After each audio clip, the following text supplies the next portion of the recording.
So in this lesson, we're going to be taking a look at intervals of increase and decrease. And by the end of this lesson, you want to be able to use an interval table to determine the intervals over which a function is increasing or decreasing.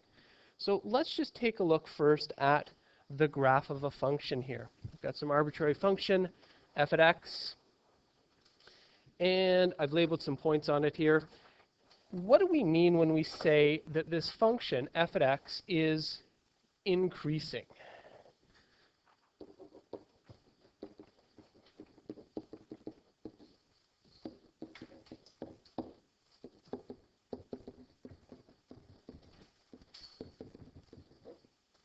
Well, on what interval or intervals is this function increasing? Remember, we always read these graphs as we go from left to right. So, Liam, where's this thing increasing? From B to C, or if we want to talk about it in terms of x values, on that interval from 3 to 6. Okay. So how do we know that this thing is increasing? Well, as we go from left to right, the y value of the function, or the value of the function, is going up. So it is increasing. So a mathematical way of saying this is that our function is increasing when one of our y values, f at x2, is larger than our previous y value, f at x1, if, let's say, for all x2 greater than x1. So as we increase our x value from x1 to x2, or as we move from left to right in our graph, our y values increase. Similarly, a function is increasing, let's say, and is decreasing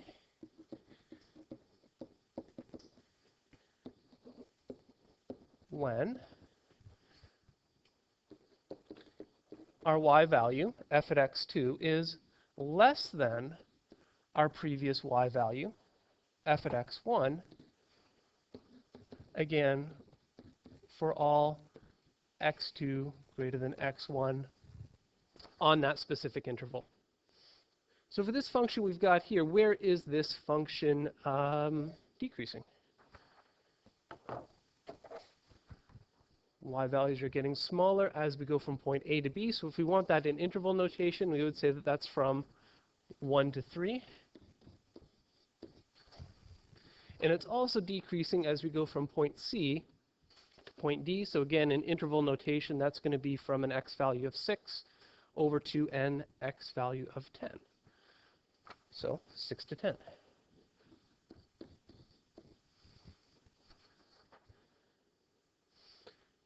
Now, in this course, we've been working with the derivatives of functions.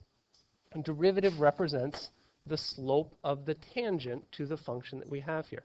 So if we look at this interval from where this is increasing from 3 to 6, and we draw the tangent to this curve here, we notice that it has a positive slope.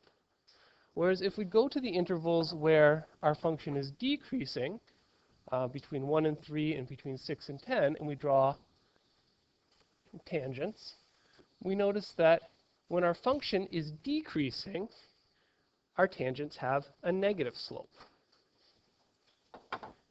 So this is another way that we can talk about increasing and decreasing functions. If our derivative, f primed at x, is greater than 0, then our function, f at x, is increasing.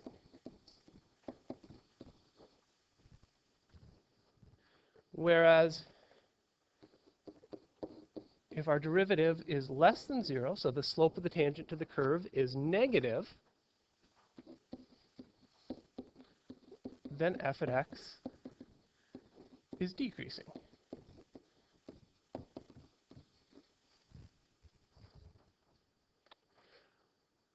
So if f at x is positive, our function is increasing. If f primed at x is negative, then f at x is decreasing.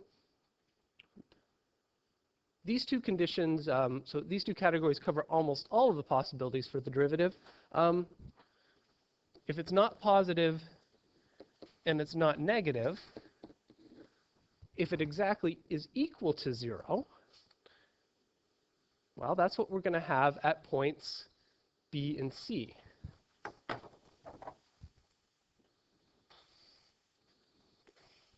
The slope of the tangent at these points is 0 because these tangents are horizontal. So what happens at B and C? Well, from A to B, it is decreasing. From B to C, it's increasing. And then from C to D, it is decreasing. So where our tangent, the slope of the tangent is equal to 0, or our derivative is equal to 0, our function can switch from increasing to decreasing, or vice versa.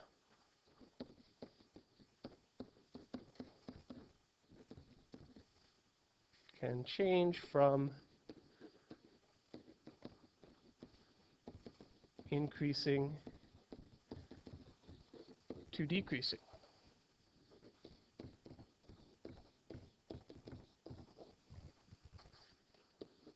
Or vice versa.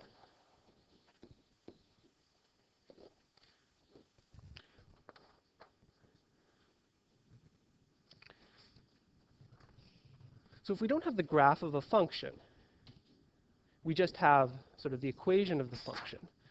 This suggests a way that we can figure out the intervals of increase and decrease. We want to find these places where our derivative is 0, and these are going to define the endpoints of our intervals of increase or decrease.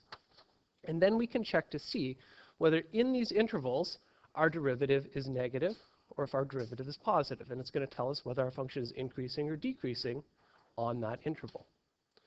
So let's take a look at an example where we apply that.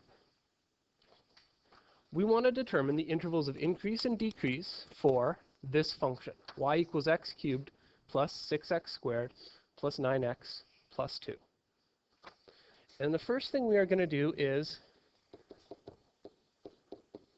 we are going to find where y primed is equal to 0.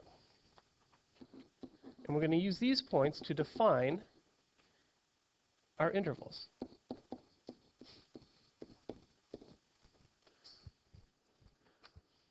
So just like 90% of the other questions in this course, our first step is always find the derivative. So our derivative here is going to be 3x squared plus 12x plus 9. 2 goes away because it's just a constant. And we want to set this equal to 0 and solve for x. And we're always going to solve for x here by factoring. So let's see. We can common factor out a 3. 3x squared plus 4x plus 3 equals 0. And then hopefully we can factor this trinomial. I think we need a x and an x and a 3 and a 1. So our points where y primed is equal to 0 are going to be x equals 1, x equals negative 1, and x equals negative 3.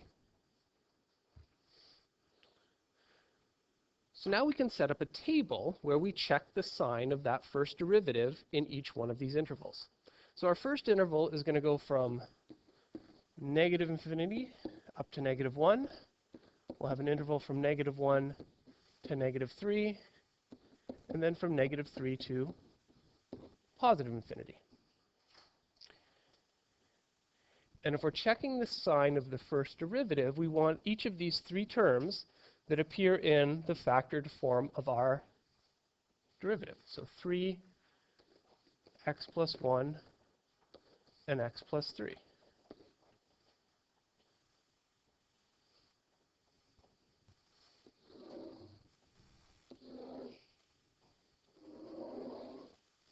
So we're checking the sign. Yes?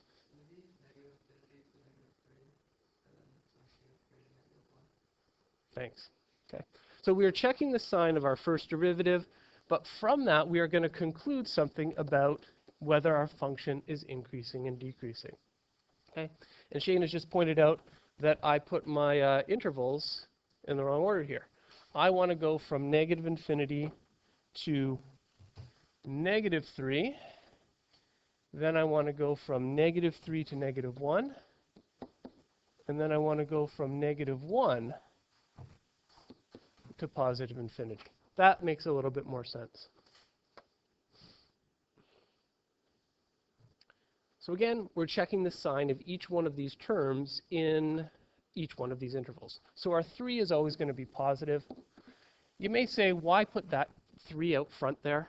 I mean, we know it's always going to be positive. Sometimes when you factor this, you're going to factor out a negative. And you want to remember that you factored out that negative because all of those terms are going to be negative, and you want to factor that into your final answer.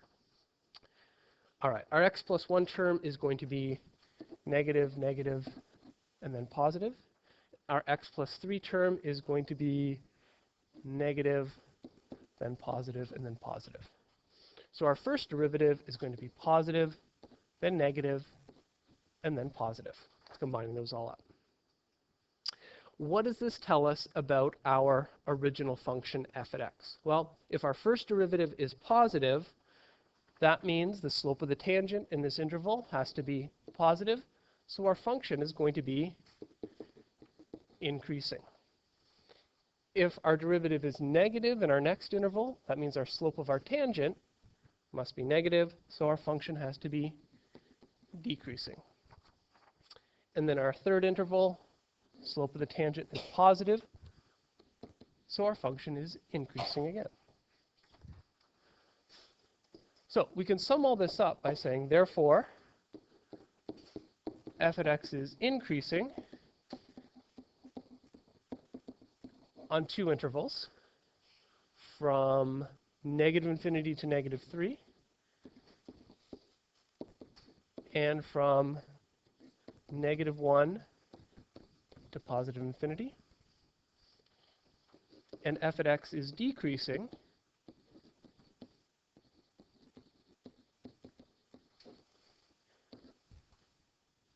on the interval from negative 3 to negative 1. Remember, we use the round brackets in our interval notation when we don't want to include those endpoints. So we don't want to include negative 3 or negative 1 in these intervals because at those points, our function isn't increasing and it isn't decreasing. It is changing from increasing to decreasing. The slope of the tangent isn't negative or positive at that point, those points. It's exactly 0. Tangent's horizontal.